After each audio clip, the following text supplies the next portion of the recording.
السلام عليكم ورحمة الله وبركاته. معاكم دكتور محمود محمد عز الدين، صيدلي واخصائي تغذية. وهنتكلم النهارده في آخر حلقة من حلقات برنامج أدوية التخسيس عن أدوية موجودة في السوق المصري. الأدوية دي بتشتغل بكذا طريقة، بمعنى إن ممكن حضرتك تلاقي دواء 2 في 1 أو دواء 3 في 1.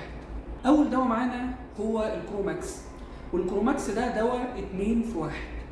الكروماكس ده موجود فيه مادة الكروميوم اللي كنا اتكلمنا عنها قبل كده، وقلنا ان الكروميوم ده بيساعد في حرق الكربوهيدرات او السكريات.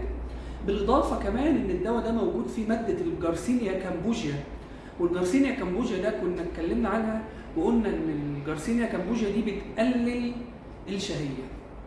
تاني دواء معانا هو الشيتوكال، والشيتوكال ده دواء 3 في 1، بمعنى ان هو موجود فيه مادة الشيتوزان، ومادة الشيتوزان دي كنا اتكلمنا عنها قبل كده وقلنا ان المادة دي بتقلل امتصاص الدهون والكربوهيدرات او السكريات.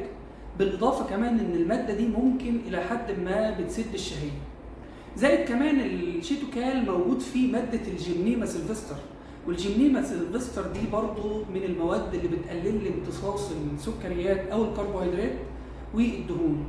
زائد كمان موجود فيه فيتامين سي، وفيتامين سي ده في التخسيس في بعض الابحاث اتعملت عليه وقالت ان هو بيساعد في الحرق بنسبة 30% عند الناس اللي بتعمل رياضة او اكسرسايز. تالت دواء معانا هو الميرتي، والميرتي ده دواء 3 في 1.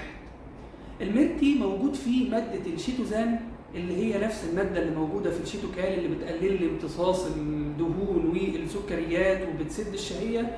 زائد كمان موجود فيه الكروميوم اللي احنا كنا اتكلمنا عنه في دواء الكروماكس، وكنا اتكلمنا عنه قبل كده وقلنا ان الكروميوم ده بيساعد في حرق الكربوهيدرات والسكريات. زائد كمان فيتامين سي اللي هو موجود في الميرتي اللي احنا قلنا ان هو بيساعد في الحرق عند 30% من الناس. اخر دواء حابب ان انا اتكلم عنه هو دواء اسمه التوب جينج، والتوب جينج ده من الادويه الكويسه جدا اللي موجود فيها تركيبه كويسه بتساعد في الحرق. التوب جينج ده موجود فيه ماده الكروميوم اللي احنا كنا قلنا ان هي بتساعد في الحرق، حرق الكربوهيدرات والسكريات.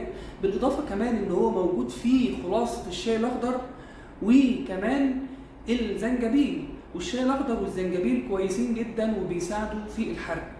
اخيرا كمان موجود فيه ماده الجارسينيا كامبوجيا اللي قلنا ان هي بتسد الشهيه. جرعات الادويه دي غالبا بتبقى قبل الوجبات، ويفضل ان اشرب معاها ميه كتير على قد ما اقدر. بكده نكون خلصنا حلقات برنامج ادويه التخسيس، ويا رب تكونوا استفدتوا معانا. ولو عند حضراتكم اي استفسار اتفضلوا في الكومنتات.